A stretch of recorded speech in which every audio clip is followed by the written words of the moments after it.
Bien, seguimos en la segunda parte de la tutoría del miércoles 8 de abril de lenguajes e identidades y ya comparto pantalla porque ahora sigue un cuadro, ¿no? Voy a dejar un cachito acá el cuento de Borges para después ir hablando de todo junto, ¿sí? Bueno, antes de pasar al cuadro digo una cosita más sobre el final, ¿no? Fíjense que en el final del cuento también aparece algo muy interesante que es, yo querría saber, dice el narrador, ¿no? Como bien exterior a la historia, qué sintió en aquel instante de vértigo en que el pasado y el presente se confundieron, ¿no? Yo querría saber si el hijo perdido renació y murió en aquel éxtasis o si alcanzó a reconocer los padres y la casa, ¿no? Como deja todo ahí, ¿no? Todo como am, al momento de pensar y de reflexionar de este instante, ¿no? De este instante en donde, porque, ¿qué es lo que nos cuenta el cuento? Que cuando llega el hombre a la casa, ¿qué hace? Va a buscar un escondite que él tenía cuando era niño. Claro, le viene un recuerdo involuntario, ¿no? Esas cosas que cuando uno va, vieron ese ir caminando por la calle y siente un olor y enseguida a uno lo lleva a cuando me fui de Sí. vacaciones, cuando, el olor de mi infancia, ¿no? Como se llama memoria involuntaria eso. Ujú.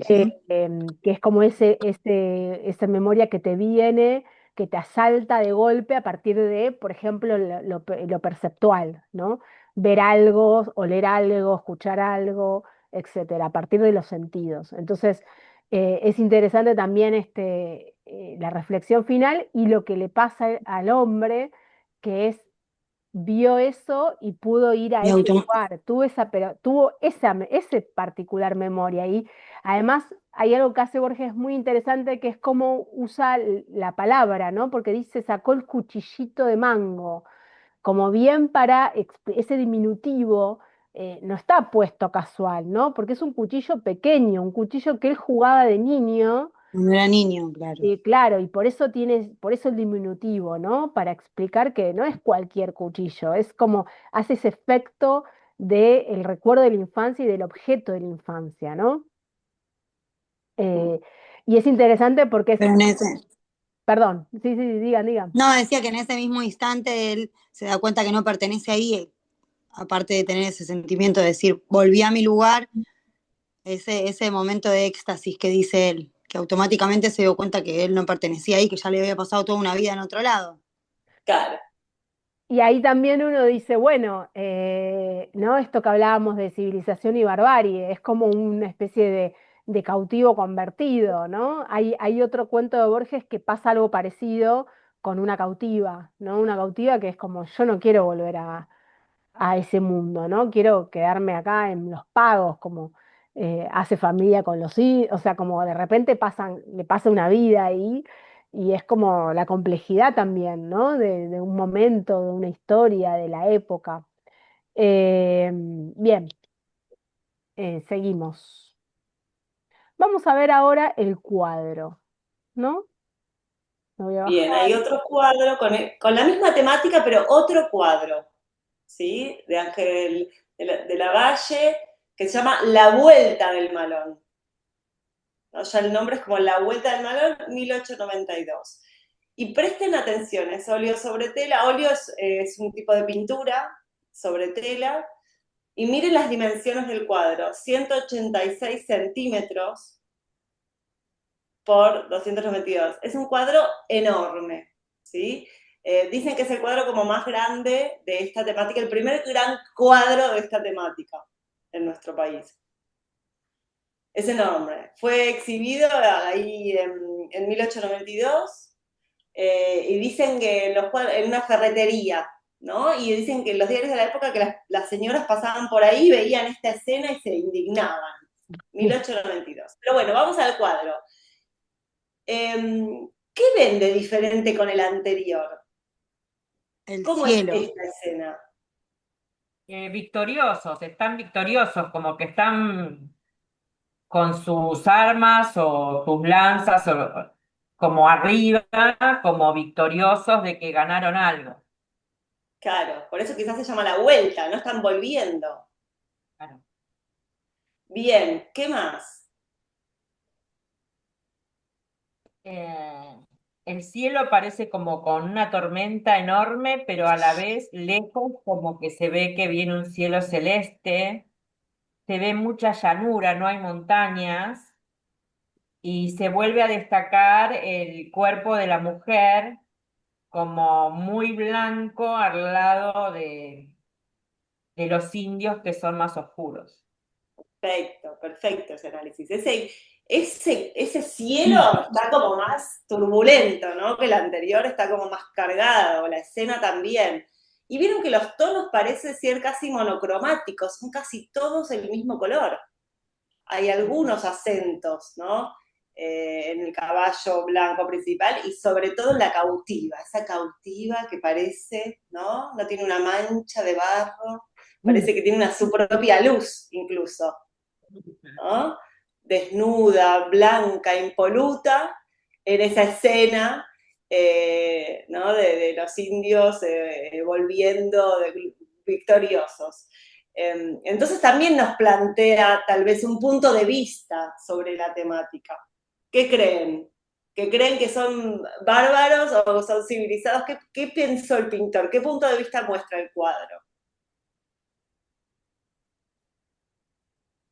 Si no estuviera la cautiva, sería más sencillo. Al estar la cautiva es como que es controversial, porque podríamos decir que están tomando algo que no es suyo, entonces no son tan civilizados. Pero en realidad el Estado tampoco era civilizado porque quería los terrenos, ¿no? Si hablamos de lo que pasó en sí. Pero bueno, Sí, pero yo coincido con vos, Dori, yo creo que los está tratando como bárbaros, porque si sí, no, ¿por qué ella sería tan impoluta, ¿no? ¿No? Como estos salvajes, estos bestias se llevaron a esta reina, ¿no? Parece un poco eso. ¿Qué tiene el Eh, indio del caballo blanco en la mano? tiene una cruz, Una una lanza cruz. como una cruz, sí. Se ve algo como que tiene algo, quizás una tela blanca también. Eso no sé, no veo bien porque es muy chiquito acá el cuadro. Sí, no sé cómo. No, pero es una cruz lo que tiene, pareciera. Porque Bien, parece que también como que saquearon una iglesia, porque por algo tienen la cruz, una cruz que es sí, símbolo también también del hombre blanco, ¿no? Y del catolicismo. claro, pero muchas expediciones iban con sacerdotes. Entonces, Ah, mira, como que hay algo ahí del Estado y la Iglesia presentes, ¿no? Claro. En digo, en las expediciones y en en estas guerras, en estos conflictos. Entonces puede ser que te lo hayan sacado a un sacerdote que estaba ahí también. Porque también. había algo también de querer ir a ver a los indios, a los malones, ¿no? Eso siempre estuvo. Entonces no todos eran soldados los que iban, los que exploraban los terrenos. Siempre querían ir a ver los malones. Eso se ve muy bien en la excursión a los indios ranqueles de Mansilla. Bueno, Ay, qué hermosa los ángeles. La iglesia Eh, también tenía ellos, los tomaba ellos como sirvientes. Yo una vez fui a Altagracia a ver las ruinas jesuitas ujú, y hicimos una visita guiada y ahí nos decían que los indios eran como sirvientes, pero los negros eran esclavos directamente. Y por ejemplo, nos mostraban unas tejas de techo que tenían diferentes tamaños y decían que era porque usaban las piernas de los negros, de los esclavos, como moldes. Entonces, por eso algunas eran más grandes que otras. O sea, la iglesia también formó parte de eso. claro, hasta la independencia, ¿no? Sí. Antes de la independencia, bueno, Asamblea del año 13, ya hay libertad de vientre, por ejemplo, y se empieza a liberar la esclavitud. Bueno, bueno, seguimos. Eh, dale. mm, Vamos a la actividad y, bueno, no, las claves, ¿no? Pasamos por las claves un poquito, si Sí, querés. pasamos un poquito por las claves.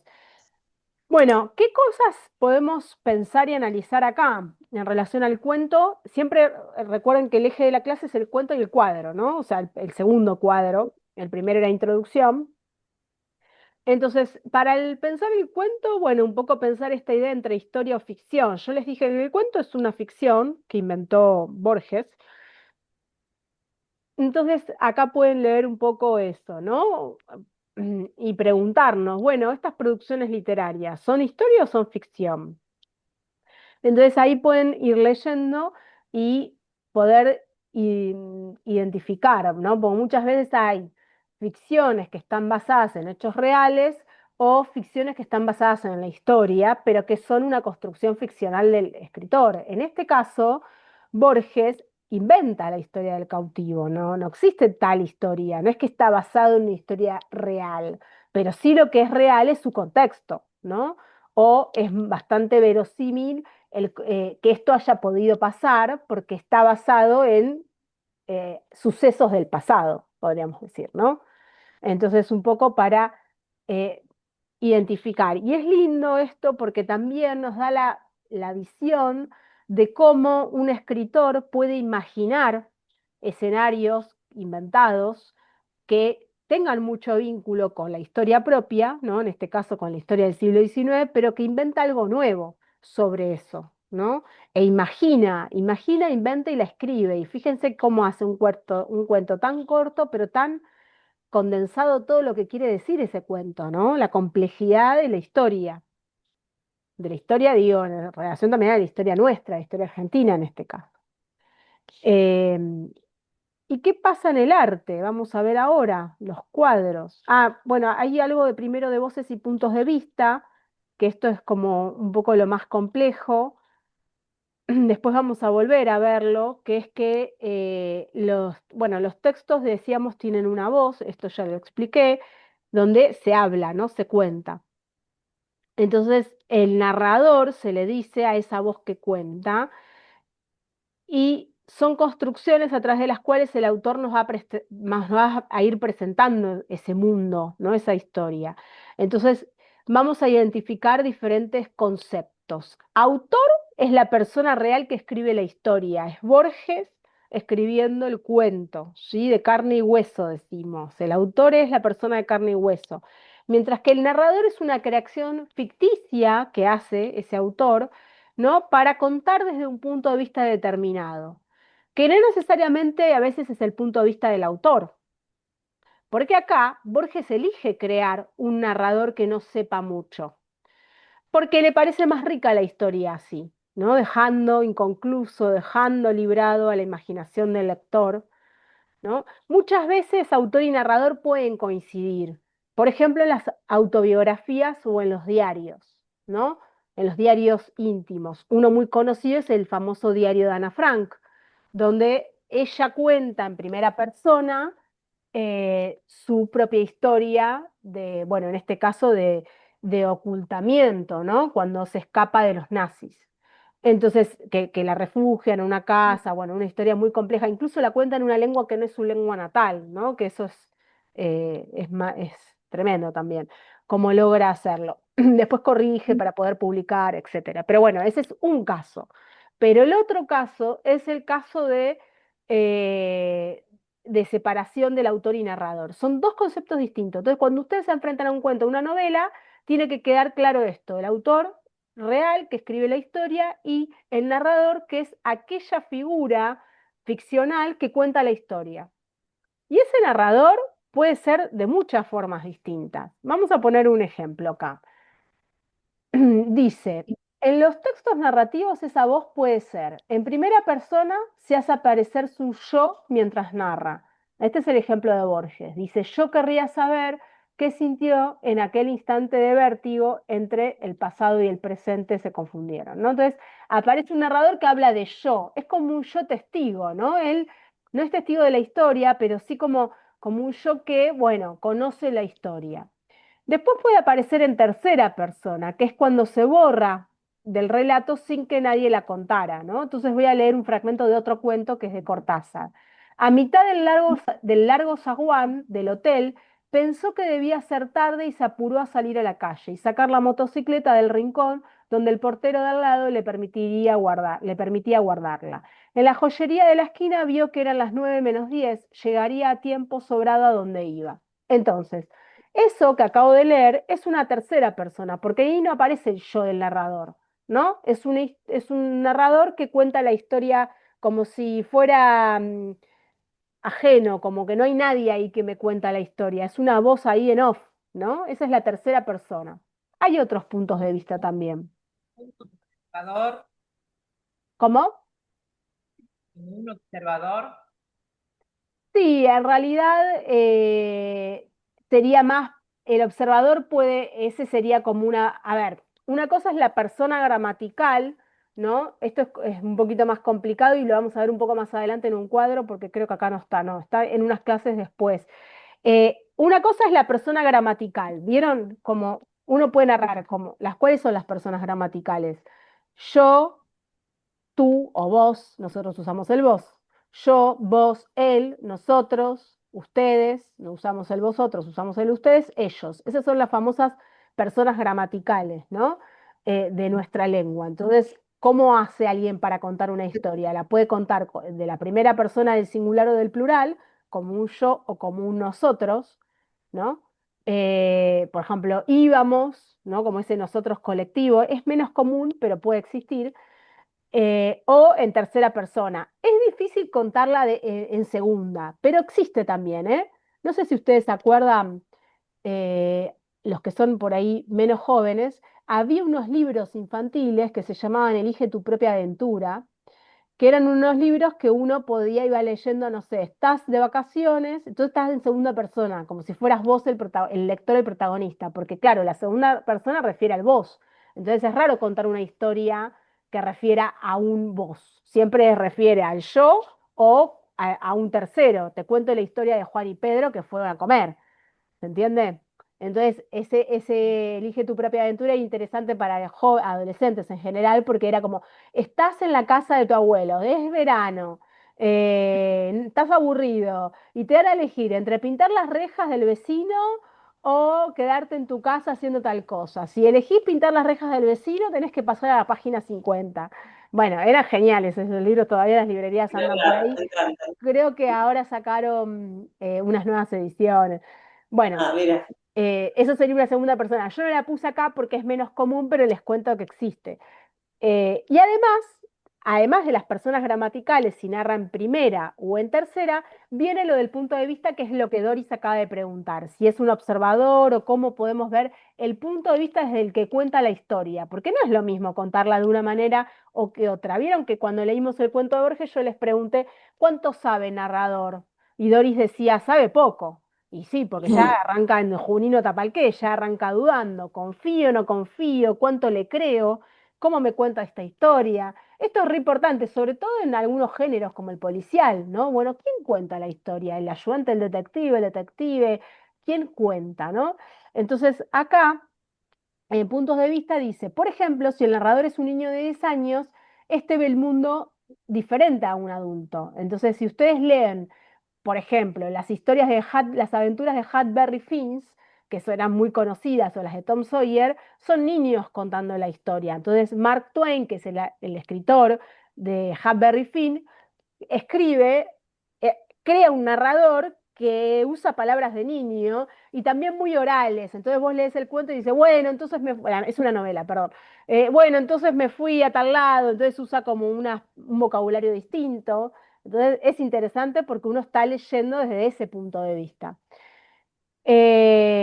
Entonces, eso por un lado. Después, cuando leemos y distinguimos al narrador, debemos preguntarnos, ¿no? ¿Está fuera de los acontecimientos que narra o por el contrario participa de los hechos? Esta es la primera pregunta, ¿no? ¿Se incluye en la historia? ¿Él es parte de la historia o está fuera? En el de Borges estaba fuera. Y si participa, ¿cómo lo hace? Y acá es lo que Doris decía. ¿Es un protagonista? ¿Cuenta su propia historia? ¿Como un personaje secundario o como un testigo? ¿No? Acá el de Borges es más como un testigo, ¿no? Un testigo que medio le contaron la historia, no un testigo visual, no un testigo más de escuchar la historia. Es decir, cuenta lo que vivió, lo que dijeron o lo que vio, ¿no? Alguna de esos lados. Entonces acá, bueno, está explicado todo lo del cuento de Borges que ya más o menos lo dije. ¿Vamos bien? Después lo leen, lo repasan, hacemos la tarea. Algunos ya la hicieron, ya voy a ir corrigiendo todo. Todavía me quedan ponerles el comentario de los poemas. Em, y seguimos ahora con la parte de Brenda. Antes de entrar en este tema, esto que acaba de explicar Mari, vieron que cuando vemos un cuadro nos empezamos a preguntar, bueno, ¿cómo es el fondo? ¿Cómo es la figura? ¿Cómo son las luces? ¿No? Lo mismo cuando leemos, entonces, a empezar a hacer estos análisis. Bueno, ¿quién me cuenta la historia? ¿Cómo es el narrador? ¿Participa de los hechos? ¿No? ¿Le creo? ¿No le creo? Es como algo que ya hay que empezar a incorporar. Y lo mismo pasa, por ejemplo, en el cine. En el cine también hay narradores. Y vos decís, ¿quién me cuenta la historia? ¿Steven Spielberg? No, él es el director de la película. Va a haber un narrador que me va a contar esa película. Y ese narrador puede ser un personaje, alguien que es omnisciente y sabe todo y está por fuera. Así que es un ejercicio interesante empezar a hacerlo, incluso de las series que ustedes vean o lo que ustedes lean, empezar a ver, ¿quién me está contando esta historia? ¿Y cómo me doy cuenta? ¿Dónde podría marcar? Ah, cedí en Tapalqué o en Junín, listo, acá me doy cuenta, ¿no? Las marcas siempre están o en el texto o en la película, hay que encontrarlas, ¿no? Hay como ciertas pistas que uno se va dando cuenta. Bueno, y ahora sí, la clave de esta semana vamos a ver una diferenciación interesante que es esta diferencia entre arte figurativo y arte abstracto. ¿Alguien sabe a qué nos referimos cuando decimos este es un arte figurativo y este es un arte abstracto? ¿Les suena? El figurativo pienso yo que es como el que vimos hace un rato, donde se destacan las figuras humanas, el paisaje, creo yo eso. Perfecto. La diferencia es así. El figurativo se representa algo que ya existe en nuestra realidad. Uno puede reconocer en la pintura, en el dibujo, en la escultura, en el grabado, algo que uno ya conoce. Ah, bueno, esto es un perro, ¿no? Ah, bueno, esta es una escena de un malón. Uno puede reconocer las obras figurativas, sean más o menos realistas. Por ejemplo, pensemos en el dibujo de acuarela de Girondo de la semana anterior. Bueno, ahí hay una mezcla, porque por un lado hay algo figurativo, uno reconoce que hay una cámara de fotos, ¿no? Que hay una figura humana, pero juega un poco con lo abstracto, que lo abstracto es justamente todo lo contrario. Cuando una obra no intenta referirse a la realidad tal como la conocemos, sino que recurre a los elementos mínimos o a los elementos plásticos eh, sin tratar de representar nada de lo real. Entonces, ¿qué significa? Que hace uso de la línea, del punto, de los colores, ¿sí? Que no está tratando de copiar la realidad o de representar una escena real, sino que simplemente hace uso de los elementos mínimos de la pintura o del dibujo, ¿sí? Eso sería una obra abstracta. Ya vamos a ver a lo largo de la cursada otro tipo de obras. Entonces, hasta ahora venimos viendo obras figurativas. Figurativas como, bueno, puedo reconocer del mundo de lo real, algo de eso está en ese cuadro. Puedo darme cuenta, bueno, es una botella, ¿no? Es una manzana, listo, lo podemos reconocer. Cuando eso no pasa y son más figuras abstractas, o son manchas, o son luces, ahí estamos ante una obra abstracta. Es sencilla la diferenciación, pero es interesante, porque realmente en el mundo del arte plástico, sobre todo, son dos cuestiones bien diferenciadas. Después hay algunos que juegan, ¿no? Y dicen, bueno, hay algo de lo figurativo dentro de, no sé, de estas formas quizás puedo reconocer una figura humana y me hace dudar. Bueno, pueden haber juegos y límites borrosos, pero una gran diferenciación para empezar a pensar en el arte plástico podría ser esta. Las obras que son figurativas y las obras que son abstractas. Estas que vimos hoy, de los malones, las dos que vimos hoy, son obras figurativas. Así que bueno, ese es el concepto para esta semana. Si querés ya vamos a la actividad, Mari. Dale, voy.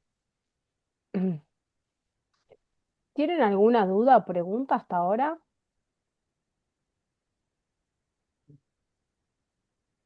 Bien. Bueno, la actividad es la siguiente. Dice, ingresa a este foro y realiza las siguientes consignas. A partir del texto de Borges, El cautivo, elegí un fragmento, o sea, un pedacito, una oración, ¿sí? Y transcribilo tal como aparece en el cuento. Luego escribí una versión de ese mismo fragmento cambiando el punto de vista. Esto es como para practicar un poco a ver si se entendió la idea. Es difícil la tarea, ¿eh? Puedes elegir contar el fragmento desde el punto de vista de un personaje, la madre, el niño, el padre, un vecino. Uno dice, bueno, ahí van a ver cuánto tienen que inventar o no, porque el cuento está contado de una manera. Si ustedes eligen algún punto de vista de algún personaje, bueno, o por ahí pueden inventar, esto no está puesto acá, pero pueden inventar, bueno, otro punto de vista distinto al de que ya existe, pero como que sepa todo, ¿no? Que sepa detalles, el narrador, ¿no? Ese narrador.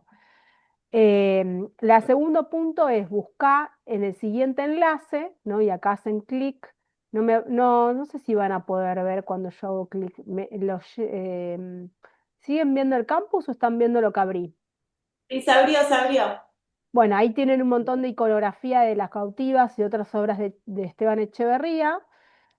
Y van ahí un cuadro sobre la temática de los malenes, las cautivas y los soldados. Escribí un breve texto sobre el cuadro que responde a las siguientes preguntas. Se trata de una obra figurativa, cómo son las figuras y el fondo, cómo son las luces, las sombras y los colores y qué transmite la obra. O sea, eligen una y responden esto. Estas Y son... digan cuál es. Elegí tal obra, ¿no? Exacto, Ahí tienen todos los nombres. exacto. Y ahí hacen su análisis, se trata de una obra figurativa o no, cómo es la figura. En fondo, yo les dejo preguntas, pero también pueden escribir lo que ustedes vean, ¿no? Lo que quieran destacar de ese cuadro Claro. que elijan. Después Eh, corregimos las dos que ya hicieron. Así que bueno, estamos viendo un montón de cosas. Mira, vamos a repasar. Vimos narradores, la diferencia entre autor y narrador, punto de vista, obras figurativas, obras abstractas, la temática de los malones. Miren, leímos un cuento de Borges, todo eso en esta clase. Así que es un montón. Yo les recomiendo que vuelvan a repasar la semana y cuando la repasen recién ahí hagan la actividad, ¿sí? Y si tienen cualquier duda que puede llegar a surgir, como, ay, no me acuerdo lo que era el punto de vista, lo que sea, nos lo pueden preguntar en el chat del grupo. Ujú. ¿Estamos Bien. bien? Sí. Buenísimo. Bueno, perfecto. ¿Querías decir algo, Nuri? No, responder a la profe. Ok. Bueno, entonces, buena semana y cualquier cosa nos están escribiendo por el chat. Listo, gracias, profe. Bueno, Nos perfecto. vemos. Chao, Gracias, chicas. buena semana. Gracias por conectarse.